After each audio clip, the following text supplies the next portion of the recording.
that relativity can be assumed to be exact. In other words, gravity is assumed to be completely absent. From this point of view, special relativity and all its consequences may be derived from a single simple postulate.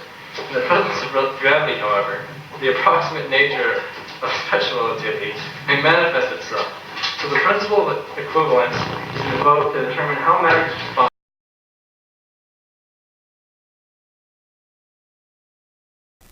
Yo peeps, what up? We're back for another week of the lifts, and it is another good week. Lots of good squatting, some good benching, and as you can see, the weights are starting to get kind of heavy.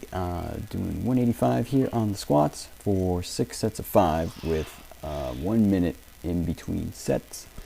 I was able to maintain that most of the week. Ended up moving up to 205 was the heaviest, as you'll see coming up. And on the bench here, starting with 135 for 8 sets of 5 with 1 minute. That didn't last quite as long through the week, where I had to, cut down on the number of sets and also raise the rest period times. And as you can see here, brought back the overhead press. Haven't done this in ages, so I was happy to get this going again. I found out in a hurry that it's difficult to do this right after benching because your upper body is pretty much toast after lots of sets of benching. So basically I worked with 75 pounds all week, and the goal, quote unquote, was to get 3 sets of 10 with a minute rest in between, which never actually happened. I would get like 10 on the first set, maybe on the second set, and then third set would die out, somewhere around 8. But that's fine, don't mind that at all, because that's not a super big issue at the moment. Just wanted to get it back in and, get the feel of it again, kind of like when I brought back in low bar squats, and it felt weird for a while because I was completely out of practice. And so the big excitement of the week is that it's the last week on the diet, which is so good, because now that means I'll be able to eat food once again. Yay! That's definitely deserves a hooray.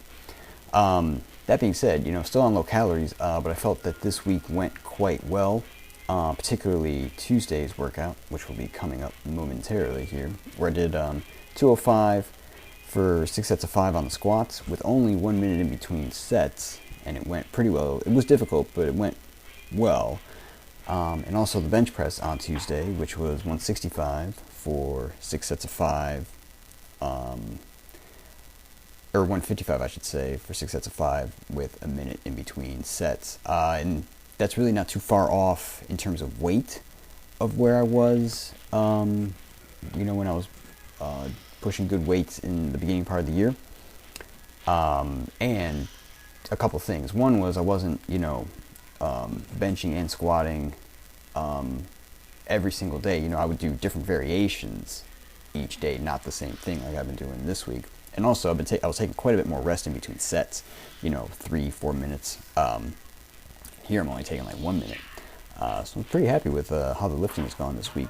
And like I said, it's the last week of low calories, so I'm at like rock bottom of where I'm expecting to be for the near future. And kind of on that note, I'm curious as to when my strength will come back. I lost it around 5 or 6 weeks into the diet, and I'm not sure if that's because the body registered the lower incoming calories, or if it registered a lower amount of body fat and got mad about that, or if it was some combination of the two. So what I'm curious about going forward is, will I get the kind of strength going again at a lower body fat percentage, or due to being on higher calories even though I'm at a lower body weight, or do I have to actually have like a particular amount of body fat on that my body has to sense in order for it to allow me to push lots of weight. This squat workout here, you're actually going to see the whole thing. I just did sets of 2 with 185. I did 5 sets with 30 seconds of rest in between, because I was little beat up after the 205 the previous day, and just wanted to do something quick and keep myself somewhat fresh as well for the bench, because I wanted to hit 165.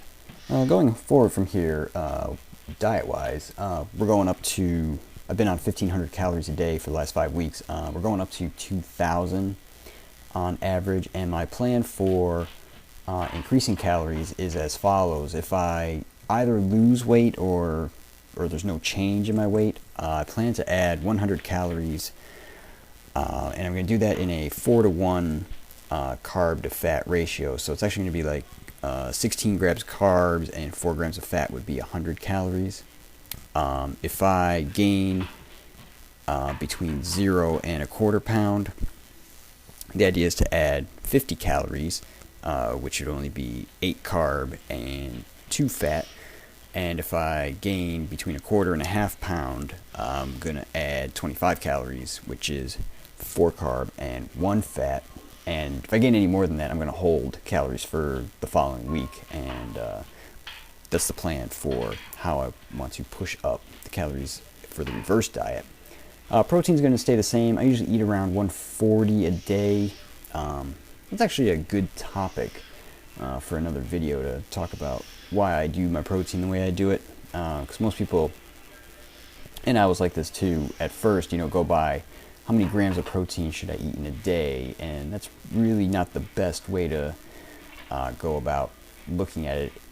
It's fine if you don't want maximum performance, but if you want to the most optimal thing, you got to be a little more tricky with it. But like I said, I think we'll talk about that in another video. So anyway, I think this one is about done.